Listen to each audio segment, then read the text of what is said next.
Welcome to the Autism and Neurodiversity Podcast. We're here to bring you helpful information from leading experts and give you effective tools and support. I'm Jason Grigla, a licensed counselor and founder of Techie for Life, a specialized mentoring program for neurodiverse young adults. And I'm Debbie Grigla, a certified life coach. And maybe most importantly, we're also parents to our own atypical young adults. Friends, hello, welcome.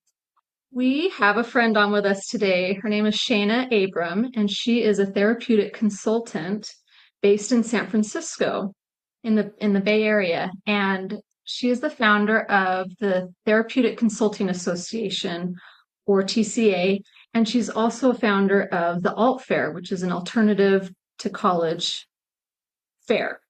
And she's been working with adolescents and young adults and their families to make wise treatment decisions for more than 2 decades. She's very experienced, and she's passionate about helping families see that not everyone is meant to take the same path, but whatever path is right for them, we can walk by their side. And I love that. And we've worked with Shayna, and she's a real leader. And we're just grateful to have you on. So thanks for joining us, Shayna. Yeah, thank you guys for having me. Yeah, we've been working with you for a few years now, and we've had a few students at our Techie for Life school here, and I've always appreciated your insight and your experience, and especially your love and passion for what you do. You take it serious. You're a true professional, so we're thrilled to have you on, and you have some specific insights from your experiences that most people won't have and that they can benefit from. So we have a few questions for you. I think the first would be, maybe you could explain in a nutshell for our listeners that don't know, but what is a therapeutic consultant?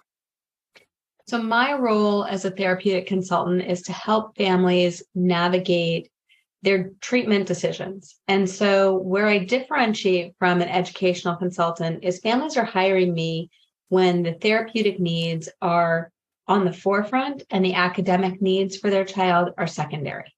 So regardless of their age, right, whether they're a child, an adolescent, a young adult, we work with all age ranges, but they're finding me and hiring me to help them architect a plan for their child when something therapeutically is taking the driver's seat.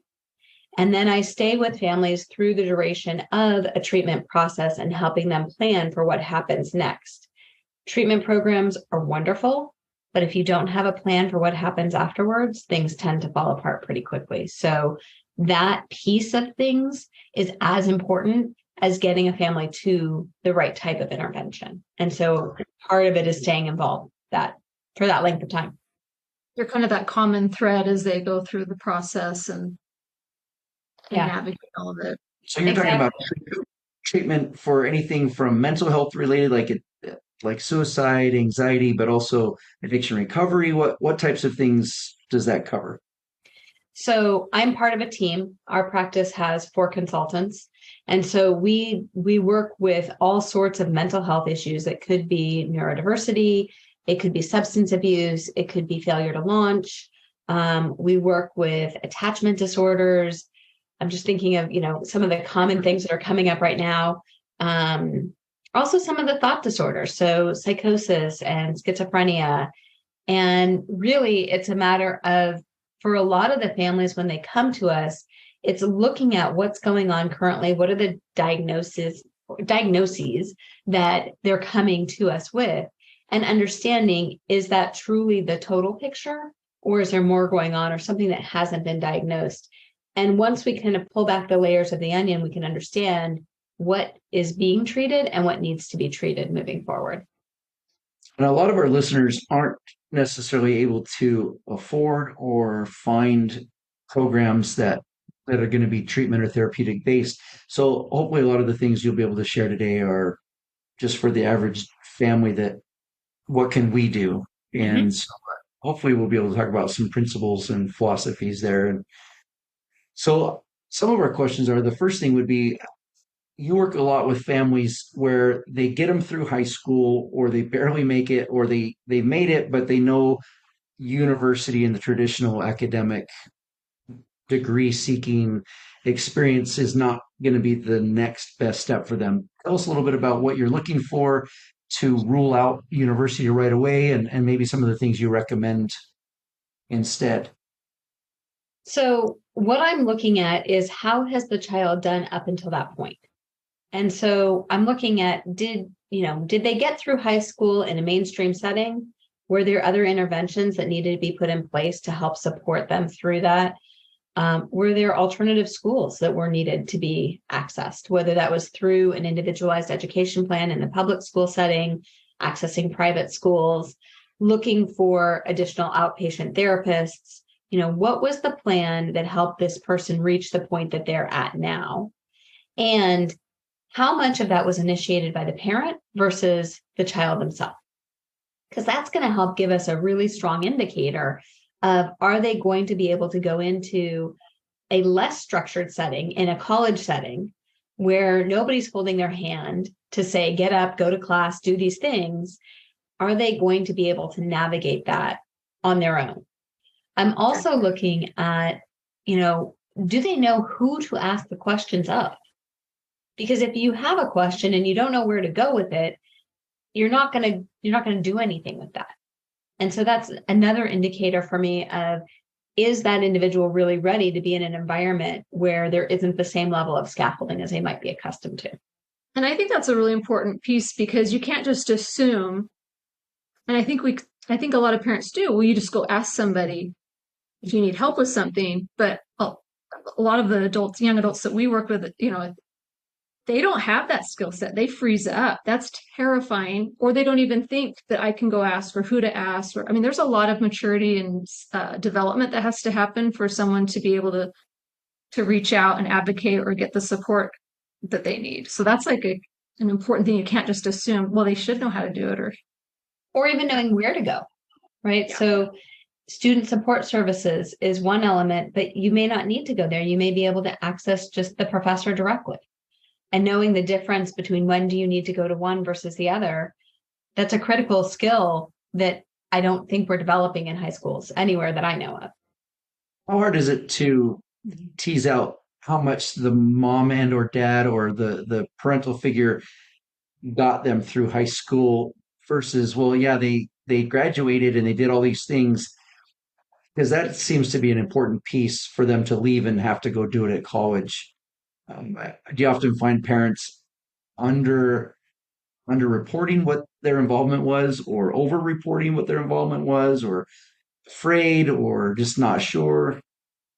I see both.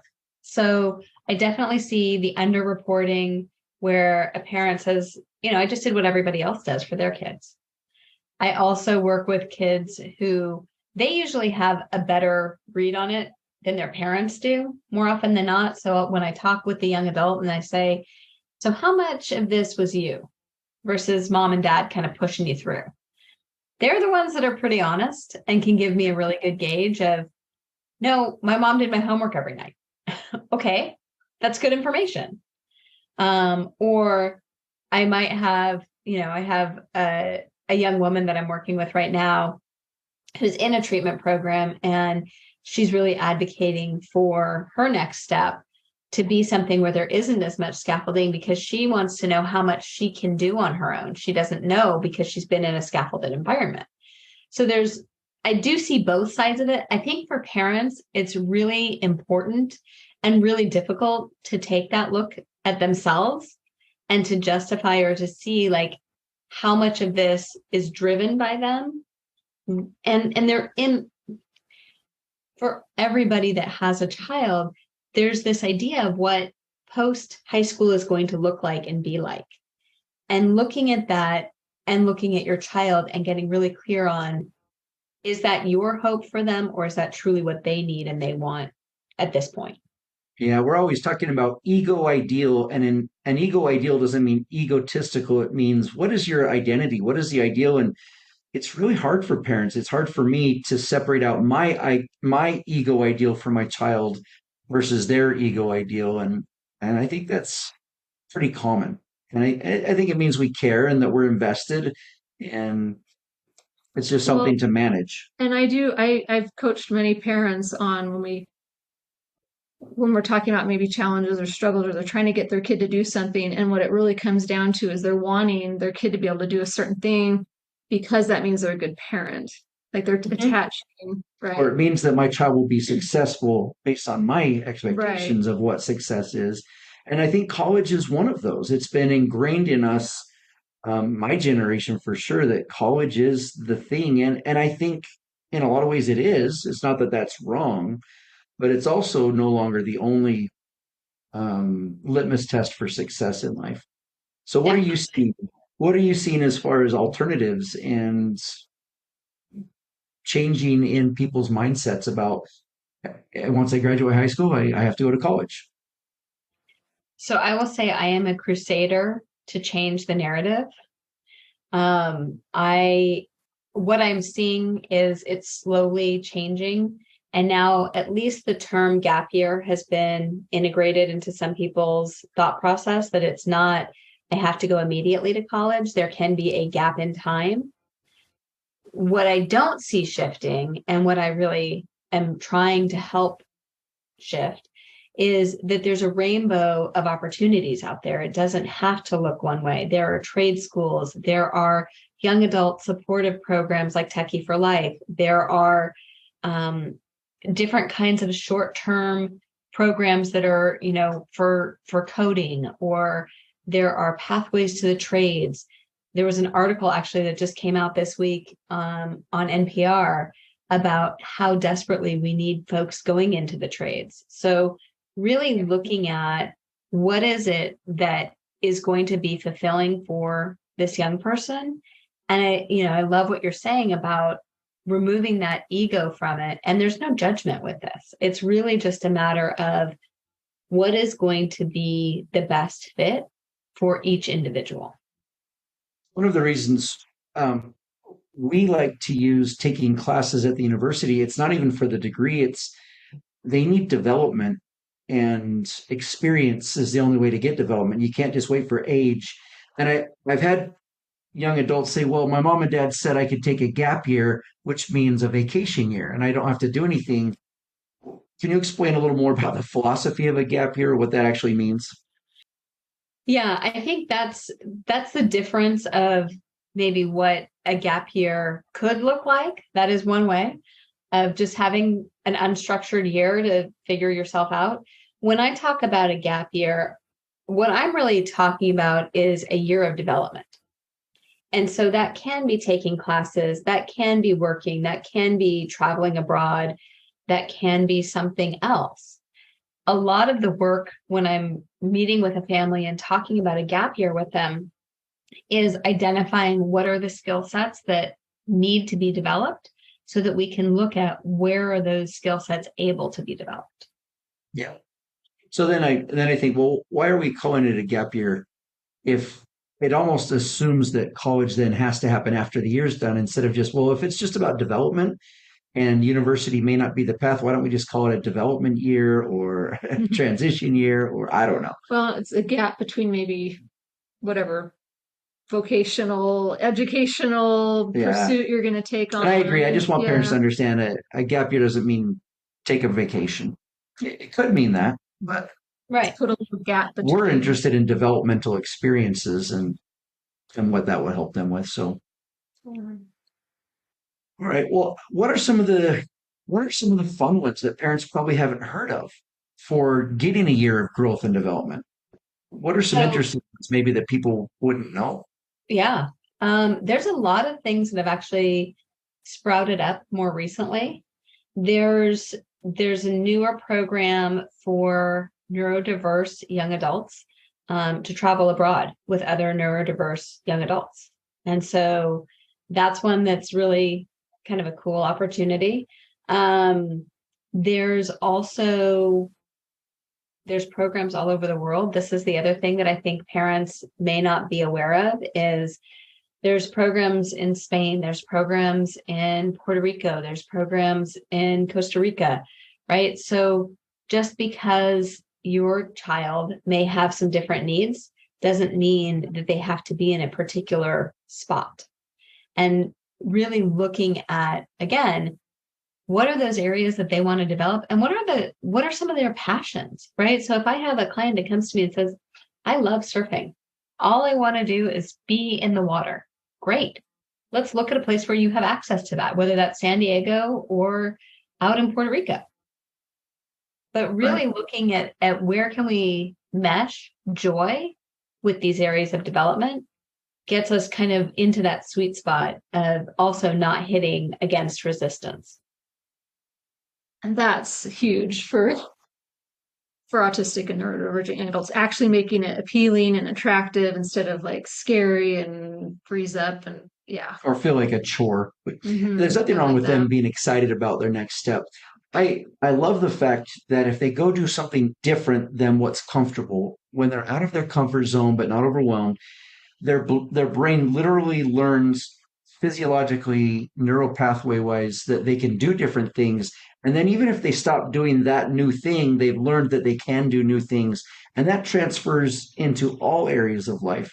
So just doing hard things, new things, different things, especially for neurodivergence, is really important because they love to be lowest common denominator, comfortable, familiar, and just as an example, they love what they know and is familiar. And when they get homesick, it's not necessarily because they just want to be with mom or dad. It's because they miss the familiarity of schedule, the smells. Someone's doing my laundry, but I also like my setup in my room. I like everything the way it's always been. It's important for them to get out of that rut. Yeah. I think there's a real benefit too to having, because for a lot of our autistic and neurodivergents, they're barely keeping their head above water in high school. It's kind of a high pressure situation. It's a really, kind of an intense schedule, if you will, with classes and different things, and then the social environment. And then to get a little bit of a break, because a lot of them are like almost on overwhelm, burnout, autistic burnout, and so to get a break, that to still be having developmental experiences and kind of getting like a recharge before they go into something where there's like a commitment again and you've got to show up and there's a lot of expectations.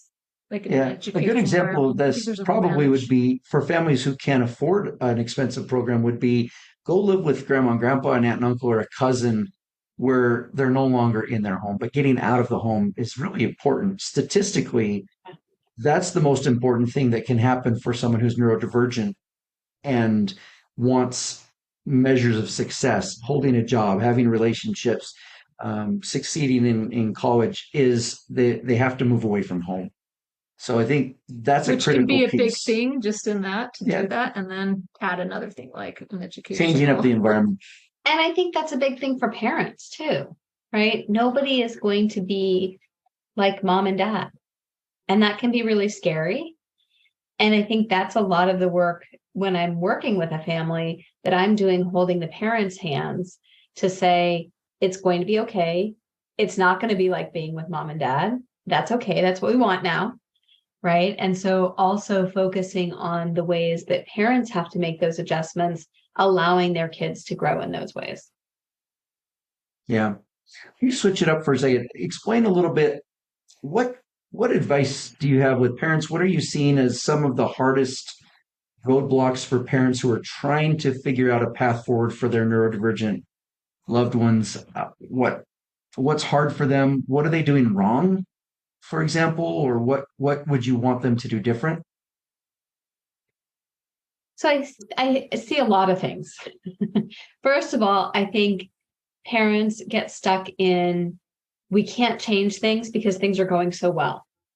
Mm-hmm. And when things are going well, because it's usually taken a long time to get to this place of being in a steady place, there's a fear of making too many changes and rocking the boat. That gets really dicey because that also means stagnation. And so I'm challenging parents frequently to look at this as an opportunity for growth, as opposed to a place where we're all going to walk on eggshells and hold our breath and hope that it just stays good because it's good right now. So that's one thing. The other is holding boundaries that are appropriate and not being scared of the outcome. Because most of the parents I work with have lived through rocky times with their loved one. they get to a place of they don't want to go through that again. And so holding a boundary or an expectation with their child that feels like it's going to disrupt the boat feels really hard. And so in a way, a lot of the work that I do is helping parents to, one, identify what those boundaries are for them, and then to implement it. And they can tell me and practice with me 1,000 times. And I can come up with every scenario and every pushback because I've heard it all, and help them practice. Right. What is that going to look like? I think loving too tightly is probably the hardest part because I don't work with parents who don't love their kids. Every single parent, it takes a different shape and a different form. Every single parent loves their child. It Right. really comes back to how can you love them and allow them to grow the way that they need to. Comes back to, we hit it all the time, that if you love your child, you give them what they need, not what they want. And that's hard. Sometimes it's not what we want, Yeah. right? Like, Or not what we what do want, they but what they actually, need, right? what they Yeah. need? Yeah. With neurodivergent females, we find a lot of parents that keep their daughter home, but they'll send their son off Yes. because they're so protective, and it's sometimes it's more for the parent than for the child. Yeah, it's So scary. I I can think empathize with parents, and yet, like, it's really is going to be okay. I think with girls too, it's much harder because a lot of times when I meet clients, and I tend to see adolescent girls who have not yet been diagnosed as being on the spectrum. And there's a very typical pattern that I see of, a series of diagnoses leading up, and I can kind of go, okay, we might be headed down this path. And I think because girls present differently, they tend to be more compliant, they tend to be more internalizing, and they may have just a very different presentation than what we've classically talked about as being on the spectrum. It's also very hard for parents both to accept the diagnosis, and then once the diagnosis has been accepted, to then say that things need to look differently. right.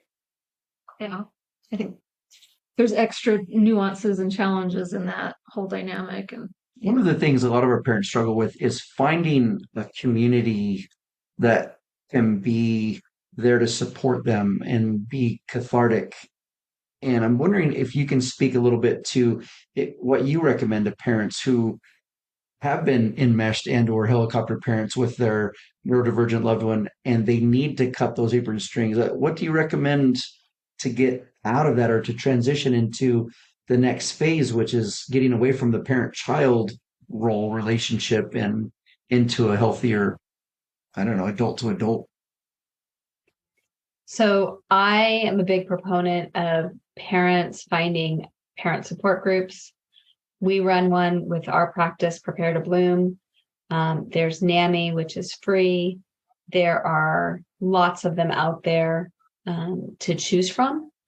But I think it's also important for parents to go and live their lives, go on vacation, go find friends, go find a passion, go do something that brings you joy, and really creating that life outside of just what's going on with your child, so that there is community and there are people that get it and there is a place of support, because that's going to take the parent into a place of being able to hold those boundaries. yeah, I watched one mom, and I think this is a unique individual example, that it's very personalized, but when her child finally left home and she could just take a big breath and let all the pressure go, she went back to drinking. And she'd been sober for years for her child's sake because she wanted to be strong. But once she no longer was needed, she went back to drinking. And that was an interesting shift that I thought, boy, you're going to finally get some relief. Your child's going to be taken care of. They're going to be doing well. And then they crashed. And I think it caught everybody off guard. So I think it's hard to transition away from being the daily parent responsible executive functioning for their child. yeah. It's And a that big you're role. actually, yeah, and that you're actually going to be a better support to your young adult transitioning into adulthood, if you have your own life, you're having joy, you're having community, you're getting your needs met, you're actually going to be able to help support them so much better than if you're like anxious, waiting for them to call and wondering what they're doing every second and going to worst case scenario.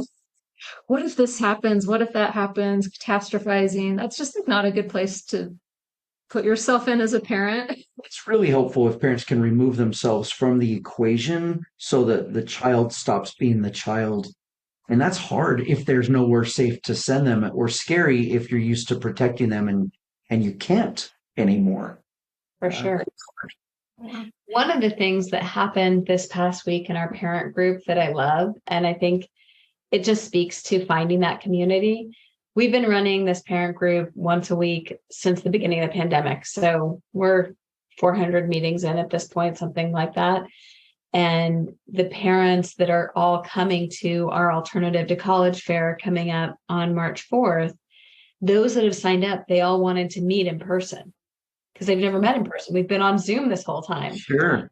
So they have created this community that they're going to go and, have lunch, meet up, whatever they're going to do. And I just thought that was so great because it took having all of these weekly meetings and getting to know each other virtually. And now there's a safe place to go and compare notes, right? And their kids are different. And it's not going to be, oh, well, that works for my kid and that works for my kid. But there's now this connection and they can have that real life community. Oh, that's so neat. I love that. Once parents learn that they can let go of the control that they've always had to have, it's such a great thing for them and also scary. And I think talking to a counselor or other people that have been through it is actually really important so that your identity, which is now taken away, doesn't crash so bad that your marriage crumbles or your own self-worth doesn't crumble. If you don't know who you are anymore because you're no longer the parent of a child who struggled, I think that's a hard thing. And it needs to be intentional. Be thinking about, I'm going to do these things. I'm going to rekindle friendships, passions, interests, hobbies, talents, whatever they're into, and be intentional about that. Otherwise, I think they find themselves depressed quite often. Well, and that is keeping yourself like emotionally sort of charged, like healthy. And because you are still going to need to be a support. There are going to be things that come up with your young adult and they're autistic. Like hands down, there's always going to be stuff. They're going to need ongoing support. And we have to keep ourselves fueled so that we can be there for the long game. We're not going to be as intensely involved, but we're going to they're going to rely on us. And we're going to be able to keep a healthy balance with that and appropriate boundaries if we're getting our emotional needs met in other ways than just our kid. Well, and I think sometimes it's re-exploring those things too. Yeah. Because if you put yourself on the back burner for 18, 20, 24 years, it may be a time of growth for the parent too, to go and, wow, I really like whatever it is. I'm really into dance now. I didn't know that about myself, and being open to making that exploration as well. Yeah, I think it is similar to empty nesters with a lot more intensity and magnification. The jolt to the system's a lot harder. So it's an interesting process. And I think a support group with people who get you is really important. I just want to let our listeners that you can find out more about Shayna. You can go to her website, preparetobloom.com. And then there's also collegealternative.org to learn more about the alt fair. And you can reach out to her and also follow Shayna on Instagram and Facebook. The social media is Prepare to Bloom. That's how to find you and follow you. Learn more about the support group that she offers and the different things that she has going on. So we really appreciate you being on with us. And is there anything else? Yeah, anything? Any other thoughts? Tell us what you love. Tell us one thing about what you love about your job. It's your favorite thing. Then we can finish up. Well, my favorite thing about my job is helping families find a path forward and being a source of hope. The last thing, though, that I want to say, I want to put a plug in for the alt fair. So coming up March 4th in Palo Alto, we have our Alternative to College Fair. It's free for families to come and check out and meet different programs, for young adults. Techie for Life is going to be there. And so we look forward to seeing everybody there. You can find out more on collegealternative.org. Great. Thank you. Yeah, we'll be there. Debbie and I will be there. And so if anybody's listening to the podcast and wants to come meet us, that'd be great. We've had listeners come to these before and find us. So well, thanks, Shayna. Fun. Thank you so much. We love what you do, and we think you do a great job. Thank you, guys. Take care, everyone. Thanks for joining us on this episode of Autism and Neurodiversity with Jason and Debbie. If you want to learn more about our work, come visit us at jasondebbie.com. That's JASONDEBBIE.com.